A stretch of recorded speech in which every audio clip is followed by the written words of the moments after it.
እግዚአብሔርም የሚወልደው እግዚአብሔርን ነው። ነብር የሚወልደው ነብርን ነው። የነብር ልጅ ነብር ይባላል። በግ ፍየል አይወልድም። አንበሳ ነብር አይወልድም። እግዚአብሔርም የሚወልደው እግዚአብሔርን ነው። የአምላክ ልጅ አምላክ ነው ኢየሱስ ክርስቶስ። አይ ይሄ ስላሴ ጉዳይ አሁንም ህዝቡን ሁሉ እያወዛገበ ነው። እኔ እኮ ግርም የሚለኝ ጤነኛ ሰውና አእምሮ ያለው ሰው እንዴት ቢሆነ በዚህ የሚያምነው? ለማንኛውም ወደ ሐሳቡ ሰው ሰውን ከወለደ ሁለት ሰው ነው የሚሆነው። አምላክ ደግሞ አምላክን ከወለደ ሁለት አምላክ ነው የሚሆነው። እና መሰገን ሁለት አምላክ እንደምታመልኩ ስላመናችሁልን። ለማንኛውም ጥያቄያችን እግዚአብሔር ኢየሱስን እንዴት ወለደው ነው። መልሱን ልንገራችሁ። እኔ መጽሐፍ ቅዱስ መዝሙር 110 ከአጥቢያ ኮከብ አስቀድሞ ከሆድ ወለድኩ አለ። ከማህፀን ወይም ከሆድ ወለድኩ አለ።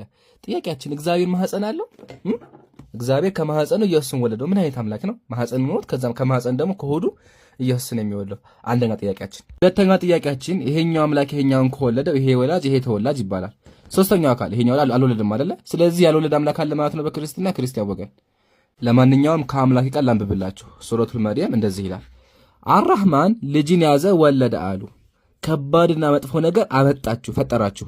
ከእርሱ ከንግግራችሁ ሰማያት ሊሰነጠቁ ምድር ልትሰነጠቅ ጋራዎችም ተንደው ሊወድቁ ይደርሳሉ። ለምን? ለአራህማን ልጅ አለው ስላሉ። ለአራህማን ልጅ መያዝ አይገባውም። በሰማያትና በምድር ያለው ሁሉ በትንሣኤ ቀን ለአራህማን ባሪያ ሆኖ የሚመጡ እንጂ ሌላ አይደሉም። ሁሉም ነገር ለአላህ ባሪያ ናቸው። የመጨረሻ ምክሬ ክርስቲያን ወገኖቻችን ጊዜ ሲያረፍድባችሁ ካላችሁበት ጨለማ ውጡ። የነቢያትን አምላክ አምልኩ። አንድ አምላክ አምልኩ ትድናላችሁ። ስላሴ ማምለክ አይደለም የሚለው። ስላሴ የሚል አስተምሮ ከጊዜ በኋላ የመጣ የሰዎች ፈጠራ ነው እንጂ ትክክለኛ አስተምሮ አይደለም። ድነት ከፈለጋችሁ ወደ ነቢያት አስተምሮ ነው። ወሰላሙ አለይኩም።